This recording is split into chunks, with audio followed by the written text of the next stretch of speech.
In college, I worked security for extra money. One of my regular assignments was the overnight shift at a metal fabrication factory. One of the primary reasons I was there was to ensure that no one broke in to steal all the valuable metal that was stocked on site, which was an occasional problem. That, in turn, involved checking the perimeter fence for damage at least once a shift. That couldn't be done effectively by camera. It instead required physically walking to the fence. So, it was that one night I was walking the perimeter fence in the middle of a thunderstorm. My attention was on the beam of my flashlight illuminating the fence as I walked past. So I wasn't really focused on where I was walking, despite walking through grass that was a bit over my waist. Apparently, I just stepped awkwardly on a patch of particularly slick grass or mud as I was heading down a hill. But before I knew what was happening, I had slid feet first into an open storm sewer. Some asshole had stolen the manhole cover recently, and the edges around the opening were met with rain and mud thanks to the storm. Let me just take a moment to explain this storm sewer. First off, it was shaped just like an oblette. If you're not familiar with what that is, picture a concrete cell that is shaped like a jug. A small opening at the top with sides that slope inward to prevent someone from crawling out. In this case, the bottom was maybe 10 foot square, and the opening for the manhole was about twice the normal width of the center of the ceiling. There was no ladder attached, and the fall was maybe 20 feet down. At the bottom, the floor was sloped to form two trenches in the shape of a cross. There were sewer channels going off in four directions, but they were only maybe a foot wide across and were blocked with metal grates.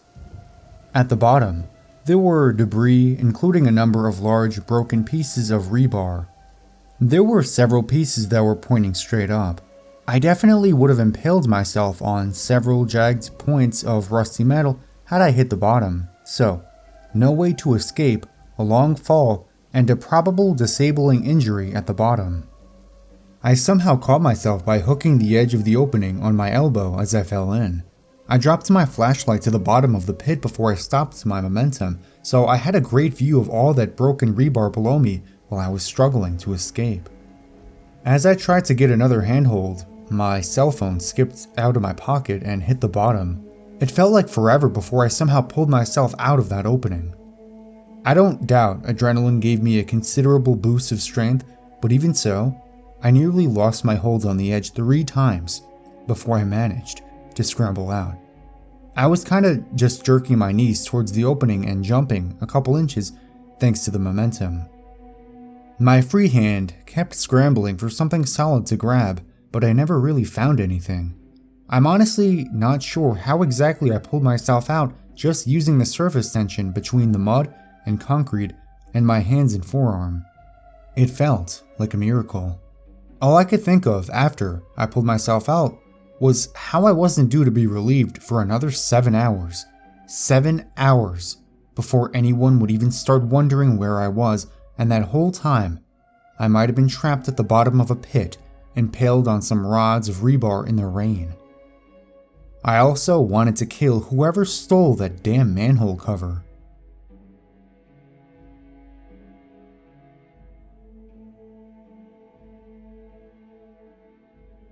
We moved into a new house a few months ago. As we were in the process of purchasing the house, the renter who was living in it died unexpectedly of natural causes in his mid-40s. He died right in the middle of the living room. Shortly after, we move into the house, and almost immediately, our 2-year-old daughter starts talking about the ghost that lives in the house. Now let's be real here. She's 2, and 2-year-olds are very impressionable.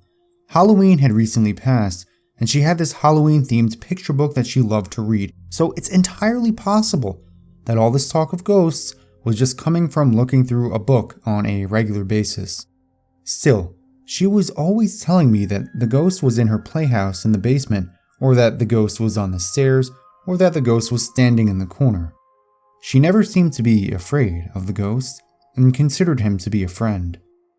So, I wasn't all that concerned, even if there really was a ghost haunting our house. If he's a nice and helpful ghost, it could certainly be a lot worse. I would often tell the ghost that he was welcome to stay if he wanted to, but he was also welcome to go if that made him happier.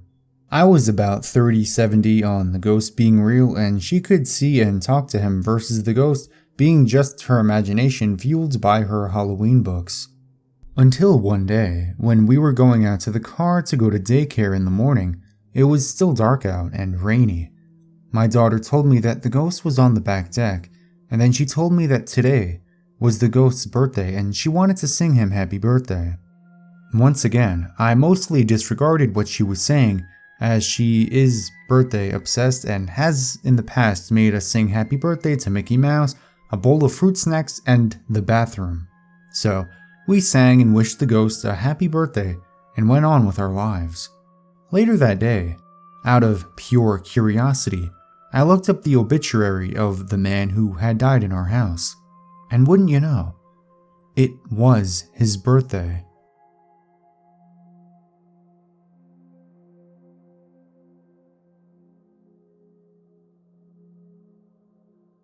A very strange thing happened to my uncle 30-something years ago in a small Colombian town called Oroc. As told by my mother, it's an unbelievable story to the point that I really doubt its occurrence. This uncle, like many of my other uncles, was a doctor. At the time, he was the equivalent of a general practitioner, although he later became a pediatrician. He was young at the time and was just 3 years out of medical school. Like many young doctors, he was always eager to prove himself, often at the risk of his own health. This was one of those occasions.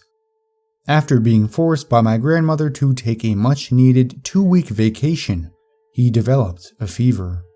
He, being the cocky young man that he was, refused to admit he was sick until he literally fainted while attending a patient. He ends up being hospitalized for 3 or 4 days, at which point it seemed he would die. My grandmother, aunt, and mother all traveled to the hospital, which was pretty far away. They took up residence in a nearby hotel. Eventually, my grandmother decides that her son spends his last days with them in the hotel under the care of a nurse. My uncle's quite delirious at this point, so a priest comes, gives him the last rites, and the waiting begins. About a week after the fainting, some of my uncle's colleagues visit him to say their last goodbyes. One of them tells my mother of an unorthodox last-ditch solution: bring in a medium. Here's where things get really, really weird. This medium was a middle-aged woman who supposedly could channel the spirit of a famous Venezuelan doctor and saint named Jose Gregorio Hernandez, who died in 1919. There were certain things she would need to summon the saint, including a stipulation to leave her alone with the patient, a notepad with a pen, and certain local plants, which were to be collected by her assistant. My grandmother and her daughters were desperate at this point, so they agreed. They leave the medium alone and wait outside for a few hours until the woman emerges. My mother claims that she would hear the voice of an older man murmuring from the inside of the room. The medium comes out and gives them a notepad with a set of instructions. The instructions were for what I suppose could be called a herbal potion. She took no money and left after eating a nice meal paid for by my family. Meanwhile, her assistant prepared the potion, which was to be given to my uncle every 4 hours. Although it took another week, my uncle eventually recovered for the most part, only losing sight in his left eye. He was fired from the hospital he worked at for working with a fever, at which point he left for the capital, Bogota, and began his specialization in pediatric medicine. His brothers, at this point already established doctors, helped him find a new job despite his incredibly irresponsible actions. He retired a few years ago. Is this story true?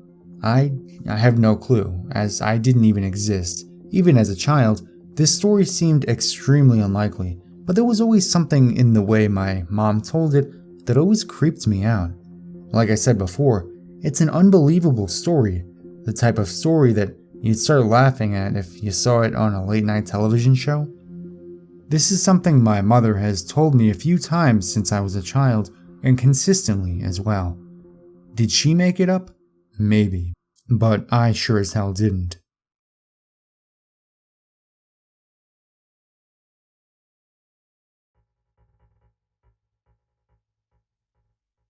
It was winter break, freshman year of college. I drove up to visit one of my friends in northwestern Pennsylvania for New Year's. I needed to be back home for the next day for work, so I decided to drive back at like 2 a.m. I was driving down Interstate 79, and I maybe saw 2 cars in a 60-mile span. I came up around a bend and saw what looked like a black bear in my lane, and I swerved and went off the road and crashed into the tree line next to the highway. I was in the middle of nowhere and the bear just booked it into the woods. My car was absolutely totaled and I knew I wasn't going to see any cars for hours to help me out. I called 911 and they said they would come in like 20 minutes. I got out of the car and stood up on the shoulder of the highway and waited. After about 5 minutes, I heard some rustling in the bushes and there it was, the bear. Turns out, when I went off the road, I hit a cub and Mama Bear was pissed as hell. I booked it over to the back of the car and hopped in the trunk. Thank God I had a big Ford Expedition, so the bear couldn't mess with it too much. For another half an hour, the bear tried ramming the car and was trying to get at me in a frenzy. The police showed up and the siren scared Mama Bear off into the woods again. It was the most terrifying experience of my life.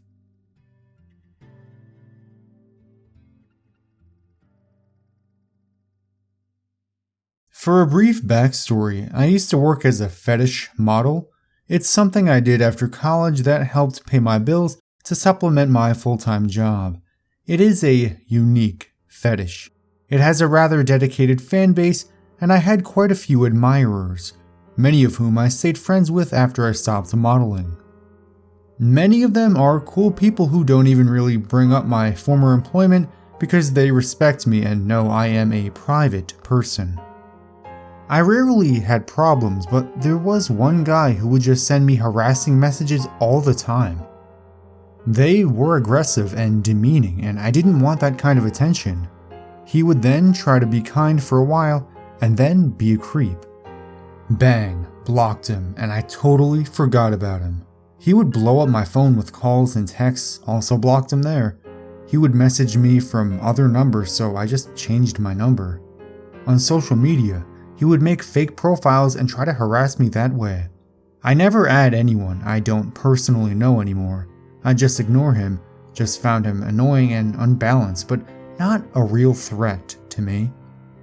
Many years had passed. It had been silent for a very long time, a couple years.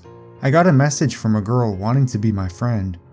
I didn't buy it at all because this particular admirer has a very distinct way of writing. Like I said before, very demeaning and demanding, certain phrases, etc. I just ignored the message. I have just started putting myself out there and online dating. I have gone on some lame dates the past couple weeks. I got a match from someone and he sounded pretty nice and friendly. After a few messages back and forth, we agreed to have dinner and traded numbers. I have to say, the beginning of the date was actually really nice. My date was very considerate. We had a very easy conversation. After eating and drinking, we left the restaurant to walk back to his place. Even this was pleasant. We get back to his apartment and things are getting hot and heavy. I was really digging this guy until he whispered in my ear, "Why did you make me wait for so long?" When he said that, my stomach did a little flip. I asked him what he meant. He told me that he had moved all the way from the East Coast for me. My stomach started to drop and I started shaking. It was then that something in his brain flipped like a switch. Instead of the gentleman I was with all evening, he started spewing all of the things of online harassment he would message me. He spewed out details from conversations from like 7 years ago, which I had mostly forgotten about, and he seemed so angry that I didn't remember all of these things. I was standing there, shocked and topless, realizing what was happening, and I noticed that he kept looking behind me. I noticed an open laptop, and I am certain that he was recording what was happening. I told him that I didn't feel well and needed to leave as calmly as I could without letting him on that I was terrified. He must have known I was scared though, because he grabbed me and wanted me to swear this wouldn't be the last time I see him. I smiled and nodded and offered to go out to dinner another night. I didn't know if just playing it cool was going to work, but very honestly, I was prepared to start fighting if I had to. He relented and let me go to the bathroom to put my skirt back on, and I was able to walk back to my car by myself. I just drove in shock and silence the whole way home. He had given me a fake name to go out on this date. He changed his demeanor. He took advantage of the fact that I didn't know what he looked like. I googled his real name when I got home and saw his Facebook page, and that confirmed that he was in fact the man that had been harassing me for years. I hadn't even bothered to look at his Facebook page before because I just always ignored him, and I didn't feel like he was a real threat. I feel really stupid. So, I immediately blocked the number he had been using for his fake name. I guess I will change my number too, since I'm sure he'll just keep calling me. I deleted my dating profile, of course. I won't be going out again for a little while. I'm of course going to the police to at least put this guy on their radar. Luckily for me, I didn't mention where I worked specifically, and I didn't mention where I lived specifically either, so I feel pretty good about that. Now that I know what he looks like, I can at least be aware. I feel horrified and stupid that I let myself be so vulnerable. I will say, I am certainly paying attention now.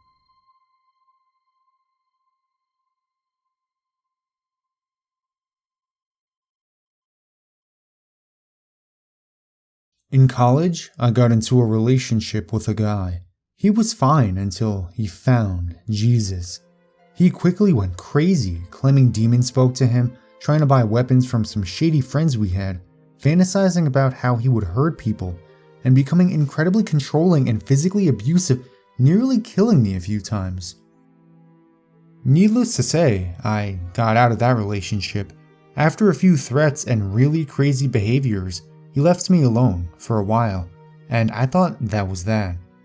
I was heading to my dorm after a meeting one night when I decided to pass it and go to the student union, which was right down the street, to get some ice cream. As I passed the dorm, I heard footsteps behind me. I turned around and I thought I saw someone in a white shirt duck behind a signboard. I kept walking, listening carefully. I heard something move and whipped around again. There, a person his size, staring at me from behind a tree.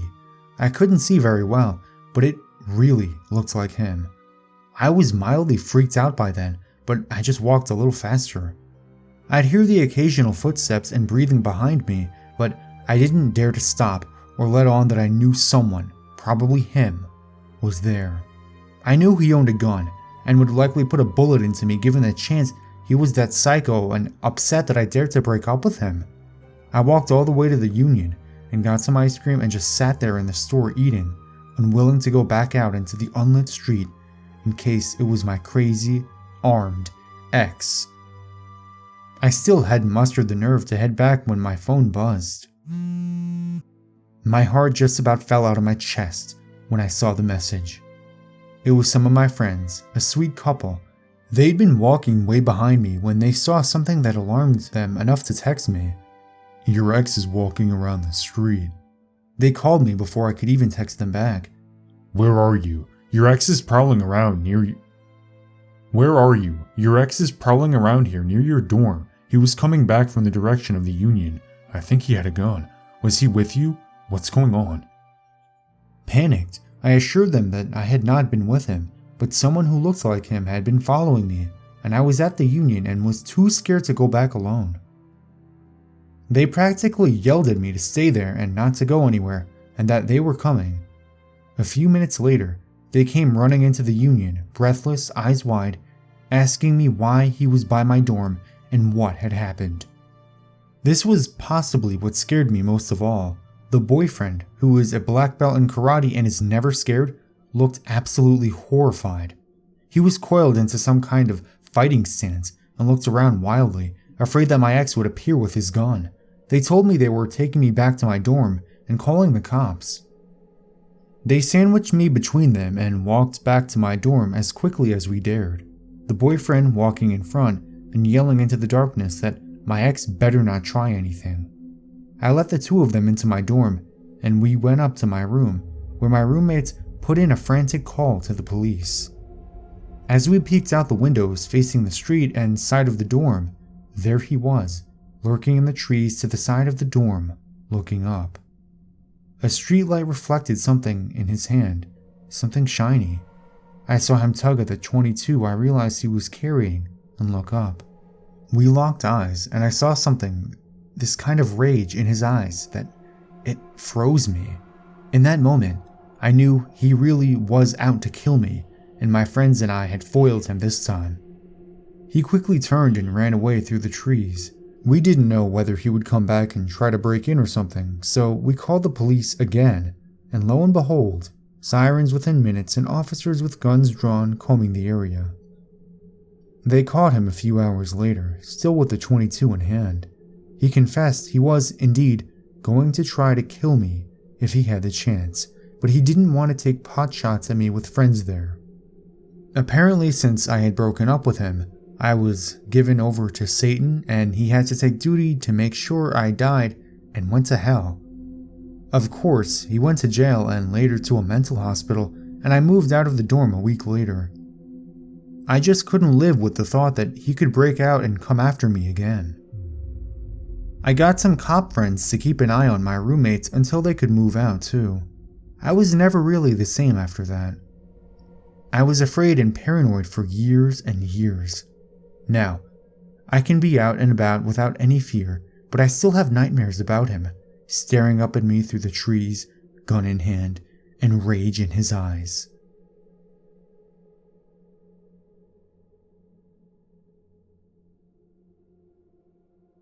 Quite a few years ago now, I found myself working at a historical prison museum as a guide/administrator. This place was one of the oldest buildings in town, and had quite the reputation amongst ghost hunters, so it was always spooky working there.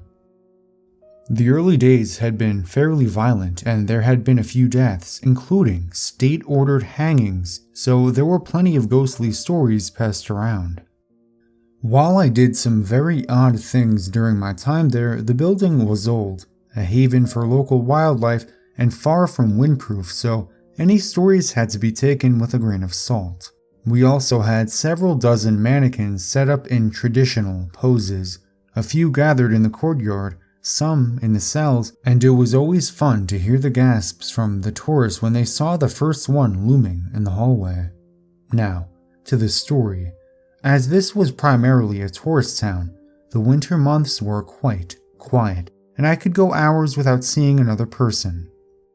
One day, I had lucked out and managed to get a late closing one night and an early morning opening the next day. Both closing and opening required a torch as it was pitch black at this time of year and lights were not installed throughout the entire complex. I only had one tourist the entire day, so to defeat boredom, I decided to take one of the surplus mannequins from the storeroom, dress them up in some early convict ladies' garb, and set them up in the kitchen in the ladies' wing. I decided I would set them up facing away from the door, holding a bowl in one arm and an egg beater in the other. I made sure everything was very sturdy and closed the kitchen up for the night. The next morning, I arrived at 6 a.m. to open up and was making my way through the complex when I heard something strange. The room I was in shared a wall with the kitchens, and there was an odd scraping noise coming from the other side of the wall. As I stood there listening in the dark, it stopped, started again, then intensified, accompanied by a tapping noise. A little freaked out, I continued around the building, making my way slowly towards the kitchen. As I stood outside the door, I could hear this irregular noise quite clearly and decided to use the sliding hatch on the door to look into the room first. The mannequin was moving. Not just moving slightly, but quite visibly tapping one foot up and down as it slowly turned the egg beater, its arm raising and lowering. As my eyes adjusted to the dark, my brain started to process what I was seeing. Whether possession or poltergeist, I was not sticking around for this thing to turn around. I slammed that hatch closed and hightailed it back the way I came, not stopping until I reached the main office, where I promptly bolted the door and turned on every light I could find. At around 10 a.m., we had our first tourist come through the doors. I had convinced myself by this point that surely what I had seen was some sort of hallucination. I must have heard the building settling and my brain filled in the rest. It was dark after all. Knowing I would have to open the kitchen for the tourists to pass through, I hung the "back in 5 minutes" sign on the front desk and snuck quietly towards the kitchen door. I slowly opened the hatch and peered in to see the mannequin standing in the same position that I had left it, not moving. With everything back to normal, I breathed a very deep sigh of relief and opened the door. The second I opened the door, the mannequin began to mix the egg beater, frantically tapping its foot. I've never been more terrified than at that moment. It was broad daylight. I couldn't convince myself nothing was happening this time. It was happening right in front of me. I was alone in a museum with a possessed mannequin, and I was the only authority figure with an innocent member of the public soon to be coming through this very room. What the hell was I supposed to do in this situation? I remember thinking, it's only plaster and paper mache. Just kill it, smash it quickly, run like hell and never come back. As I picked up a meat mallet and walked extremely hesitantly towards the thing, as I got closer, it began moving quicker until I picked up the meat mallet and walked extremely hesitantly toward the thing. As I got closer, it began moving quicker until I was within reaching distance. Fully expecting this thing to turn around and bury the egg beater in my chest, I grabbed a hold of its arm, only to have the mannequin erupt into a terrible, croaking, hissing noise. I nearly crapped myself at this point, but something about the hissing sounded surprisingly familiar.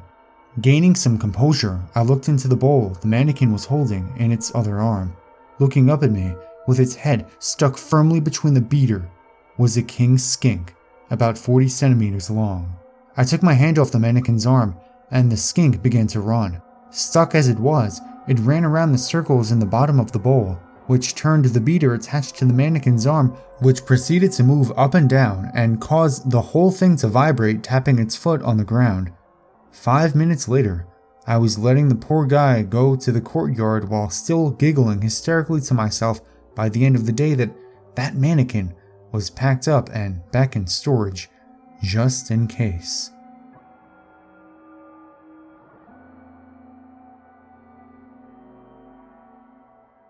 In 1993, our family lived in a small town called Ritzville, Washington. I was 5 years old at the time, and what I experienced has left me thinking about it every single night for the past 22 years.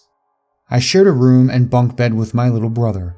The room had a small, fairly deep closet located a few feet from the foot of the bunk bed.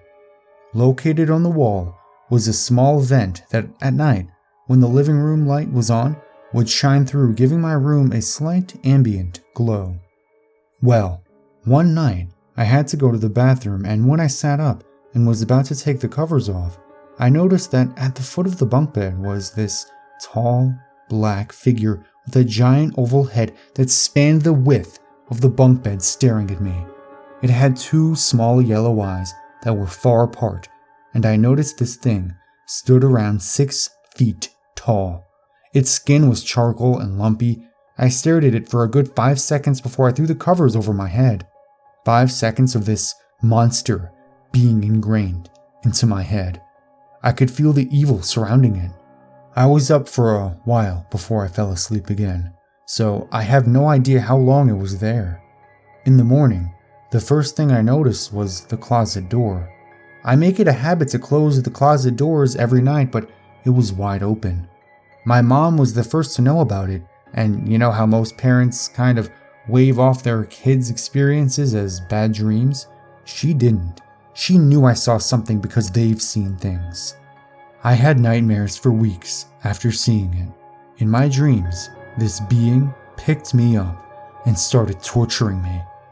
I haven't seen it since, and I never want to see it again.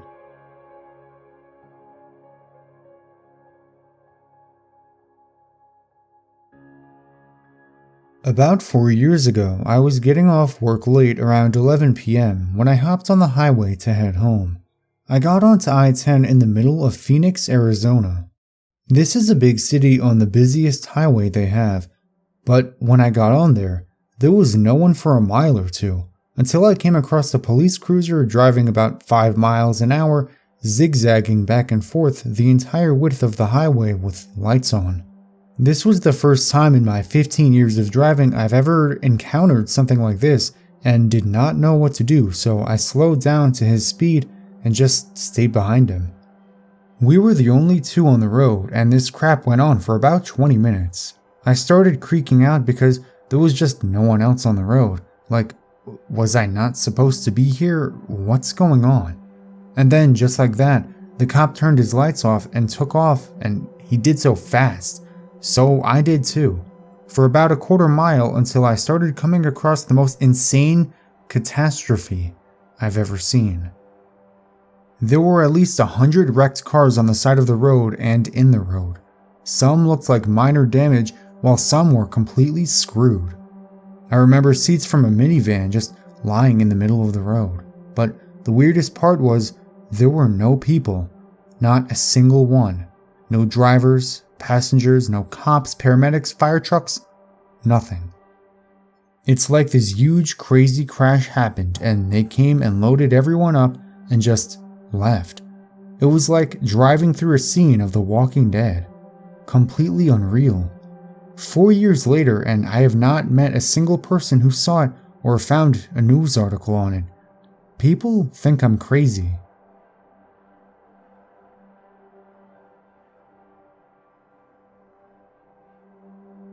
I was 22 years old and was in a pretty volatile relationship.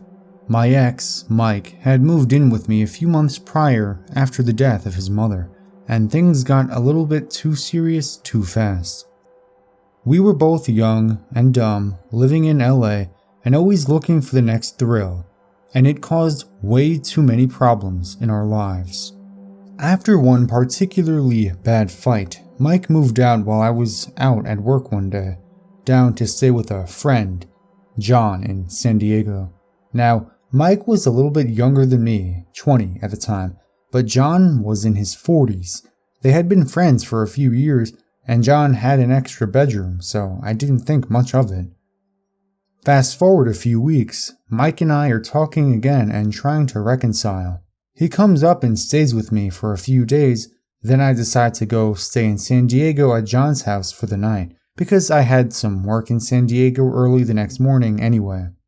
This was only the second time I'd met John, the first time just being a brief encounter at my work. He seemed like a normal, down-to-earth guy, and we actually had a bit in common. At the time, I was a raw foodist and he was interested in it as well, so he prepared us a nice, big, raw dinner. From what I remember, everything was delicious. After dinner, we all sat down to watch a movie, and John asked us if we wanted anything to drink. I forgot what Mike had, but I just had a single Coronita, the tiny Corona bottles, and that's all I drank that night, besides for an unopened water bottle at dinner. During the movie, John asks Mike and I if we want to smoke out of his hookah. I wasn't interested, and I remember John got really pushy about it. I never gave in, and I remember him being visibly agitated. So we finished the movie, hang out for a bit, and decide to call it a night. First though, John insisted that we hit it with his pipe.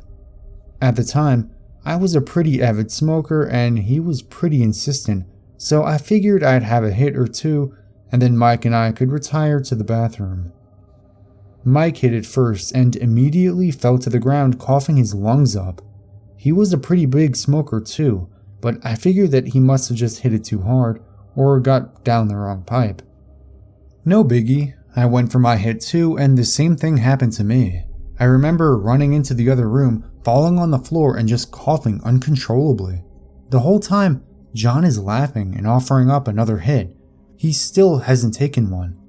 I immediately feel that something isn't right and persuade Mike that it's time for us to go to bed. As we go to our room, John leaves us with a creepy, "I'll see you guys later." That line is always stuck with me. I locked the door, noticing that it had a key slot to open it on the outside. Mike and I lay down and immediately fall asleep. Flash forward, I can't even tell you how long, and I wake up feeling that something isn't right, and I start freaking out. I had the most intense and horrifying hallucinations, and I finally realized what was going on. We had been drugged, and I was going to end up killing somebody that night. I looked down at Mike, and he was pale as a ghost and barely breathing.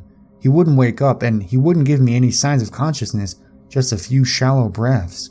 Two things crossed my mind at that moment. One, that I had to call for help, and two, that if that door opened, I was going to grab the nightlamp and bludgeon someone to death. With my luck, my phone was almost dead, something like 5%, and I didn't have a charger with me. I found Mike's phone, and it had a lot more charge, so perfect, I thought, as I dialed 911. The only problem? I had absolutely no idea where we were. Using GPS on my phone and directions from Mike to get to the house, and I couldn't fully, coherently explain to the 911 dispatcher what was going on. Somehow, I was able to pull up the GPS on my phone real quick and get the address before my phone shut off. I explained well enough what happened, that the dispatcher finally sent out cops and paramedics to the house. The house we were staying in was a duplex, and we were on the second floor, so there was a front door that was locked to get into the duplex. You had to walk up a set of stairs to get to John's place, and then he had his front door locked as well. Mike and I were in the second bedroom, and I had that door locked too. After, I don't know how long, the cops came and pounded on the front door. As I said, it was locked. I looked out the window and begged for them to help us, begged for them to just break down the door since John wouldn't answer. Finally, they broke down the door of the duplex, and that's when John used his key to unlock the bedroom door, jumped on the bed, and started choking Mike, yelling, "How could you do this to me?" The whole thing probably only lasted a few seconds, even though, at the time, it seemed like an eternity. Eventually, the cops broke down the front door of the apartment and came barging in. I don't remember the specifics. I don't remember if John had left the bedroom before the cops came in, or if the cops had to pull him out. Long story short, Mike and I were taken by ambulance to the ER. He had some ridiculously high heart rate, but extremely shallow breathing. I was surprisingly alright, albeit extremely paranoid. We were both drug tested, and the doctors found PCP and GHB in our blood system. I tried to explain that we were drugged, but since there was no proof that we didn't intentionally take the drugs, and since I think I admitted I had a beer and a toke of weed, the cops just assumed we were druggies. Nothing happened to John. He lied and said that whatever we took, we did it ourselves, and even tried to say that he found an empty bottle of cough syrup by the bed, and we must have ingested that too. We were in the ER for a few hours, and it was the scariest night of my life. I was hallucinating to the point where I thought that I was being kidnapped and that the hospital was just a setting for a snuff film. Mike was tied down and shot up with whatever they used to calm him down, and I absolutely refused to let them give me any medication. They let us go early the next morning, while it was still dark out, and I remember walking around aimlessly, having no clue where we were since neither one of us had our phones at this time, and trying to find a hotel. Mike was out of it the whole time, and most of the next day, and to this day, he still doesn't remember any of this happening. A few weeks later, I was talking to a friend who lived down in San Diego, and he used to be John's personal assistant. John admitted to him that he drugged us and what his plans were, and even joked about how he does it to little kids all the time. I tried to follow up with the police, but again, no proof, nothing came of it. He told my friend that he put GHB into our beers and that the weed, which he didn't smoke any of, was laced with PCP. I can't explain to you how scary that combination of drugs was. GHB is meant to calm you down and become very complacent and forgetful. PCP, on the other hand, is a hallucinogenic and has been known to make people on it go superhuman and batshit crazy. Imagine being in a half-drugged stupor having the most realistic and scary hallucinations play over and over in your mind. So, John, you creepy child rapist, let's not meet, because you're the only person in the world I would kill without a second thought.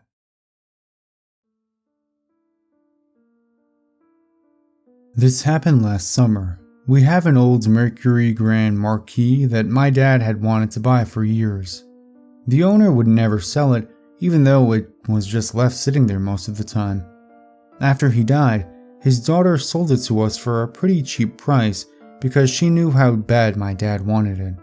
So, one day I had to drive it to my friend's house on a rainy day to play some Smash Bros. I left at 10 that night, and it had stopped raining and I had to drive my friend home. So, this car's radio didn't work, and it would only be static if it was on. Well, I turned down my friend's road, and when I turned, I heard someone say, "Get out." I know it wasn't my friend because he was talking to me, so we continued the conversation and I got to his house about 5 minutes later. When we got there, I asked him if he heard something weird when we turned onto the road. He said he heard the same exact thing that I did, and I started freaking out. We began wondering if it was the car's original owner telling us to get out of his car. The entire situation was really disturbing. Safe to say I haven't driven that car since.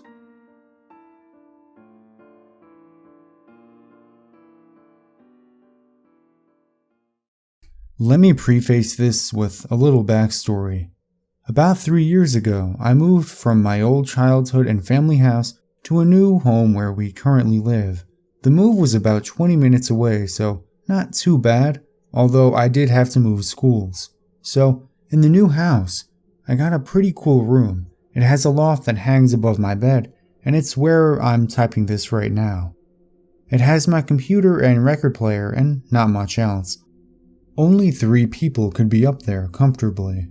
It hangs about half over my bed, 6 feet down, and across from my loft, and my bed is a large window overlooking the street and the empty property lot across the street.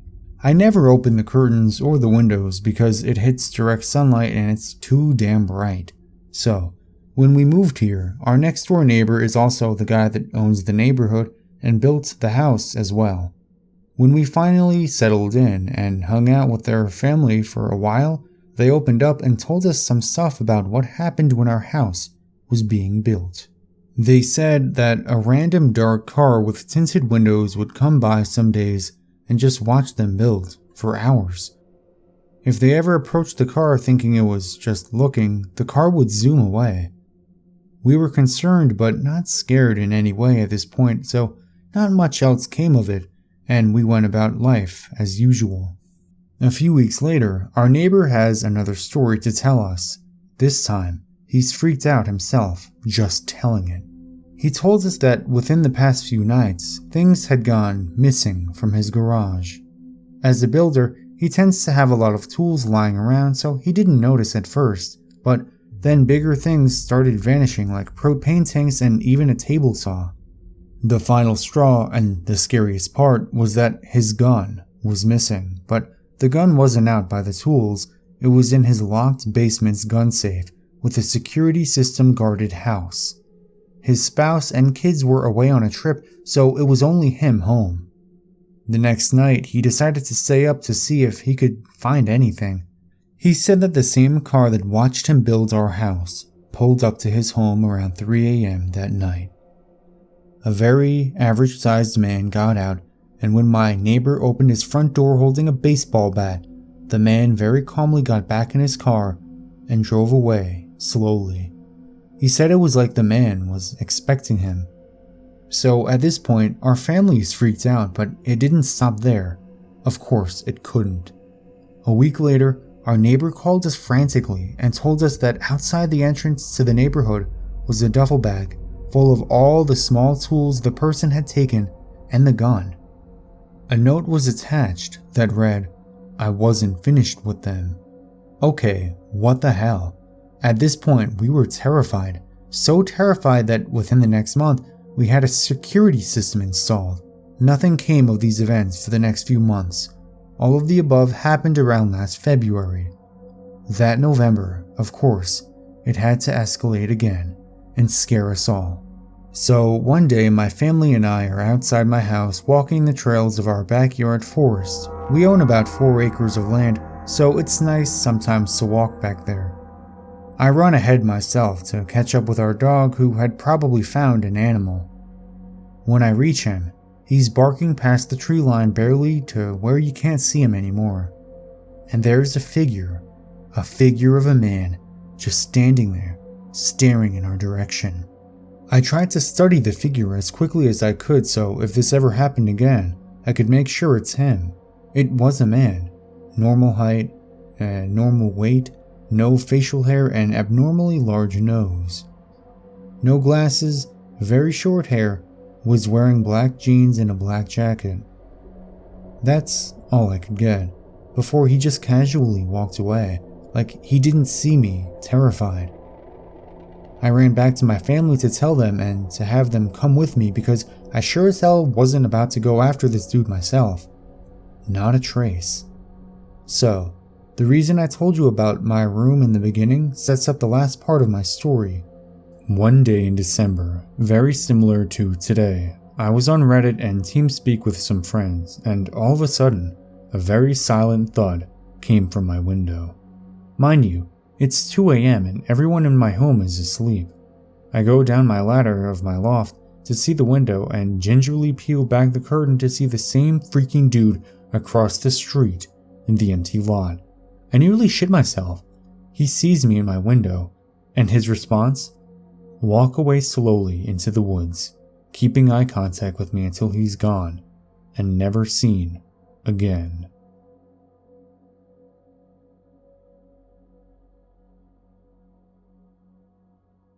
I live in a small college town and my apartment complex was walking distance from the downtown area.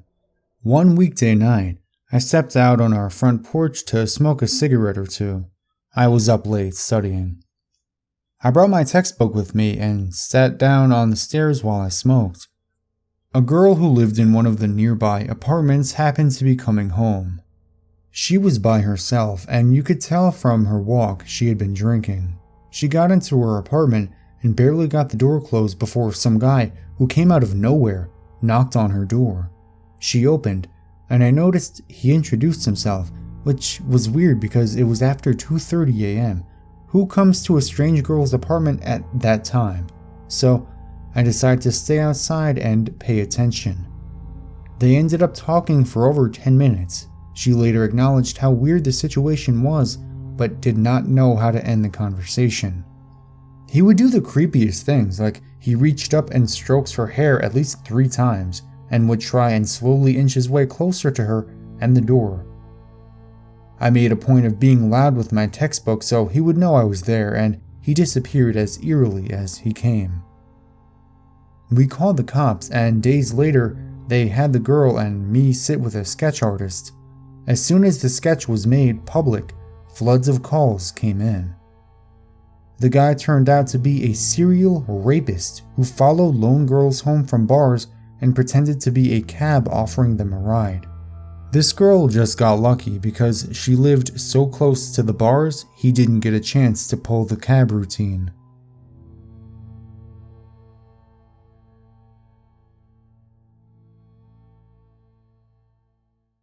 Freshwater boater here. I typically hunt and fish in the Arkansas River. Where I'm at, it's a huge body of water. One day while fishing in some lazy backwater off the Arkansas, my girlfriend and I heard a faint, very faint, raised voice. We stopped and listened intently.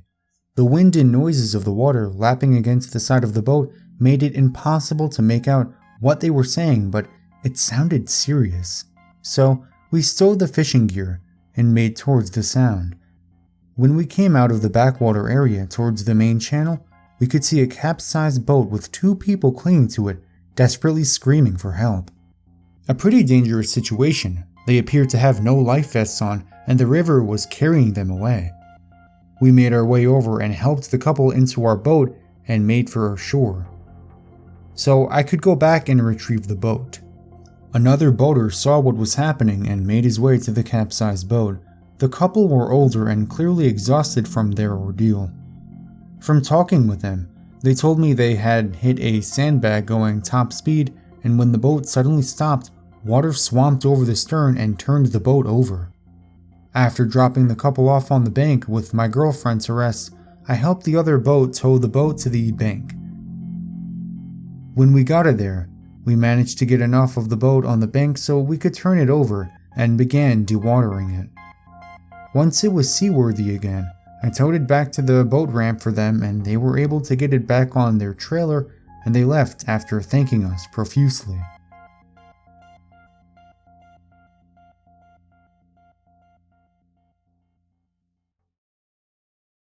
For some background, this happened back in 2003 when I was 6 years old. I'm from Michigan and this experience takes place over the summer. In the area I live in, we have a community pool that everyone who lives in the community is welcome to use. A special event this pool throws is called a midnight swim. The whole point of this is that in that day, the pool is open until 12 a.m. The pool usually closes at 9 p.m. The midnight swims were held on Friday nights. There are 3 midnight swims held each summer, and as a kid, it's an event my brother and I always looked forward to. Before you think I had bad parents for letting 2 6-year-olds stay out swimming until midnight, my brother and I were both excellent swimmers since we had learned how to swim at 3 years old, and for being out till 12 a.m., well, we lived in a safe neighborhood where nothing bad ever happened. On this particular day, we had to wait until 9 p.m. before we could go to the pool because my parents had to work late and our sitter didn't want to leave our house to take us to the pool. So, 9 o'clock rolls around and my brother and I are ready to go. My parents get home and get ready themselves. As my parents are getting ready, me, being my 6-year-old self, gets bored and decided to wait for them on the front porch. A little layout of my neighborhood, there's a main road just to the left of my house. I'm walking around on my front lawn when I hear a voice call out to me saying, "Hey kid, come over here." At first, I thought the voice was going from inside my head, but after hearing the voice call out a few more times and looking around, I spot a man standing in the shadows of some trees. My parents had taught me not to talk to strangers, but I was standing right in front of my house and I thought I was safe. I asked the man what he wanted, and he said that he wanted to show me something. Realizing that there was something strange with how the man hadn't come out of the shadows, I told the man no and that I was going back inside. The man didn't like this one bit. He scolded me for not listening to my elders and to do as he said. At this point, I was shocked. I didn't expect this man to yell at me, but stupidly, I decided not to go inside and I stayed on the porch. I told the man that I didn't know him, to which he replied that he was a friend of my parents and that they wouldn't mind me going over to talk to him. It was at this point that my dad had walked out and asked me who I was talking to. But by the time I had pointed to the trees, the man was gone. So, the man that tried to lure a 6-year-old boy into the woods, let's not meet.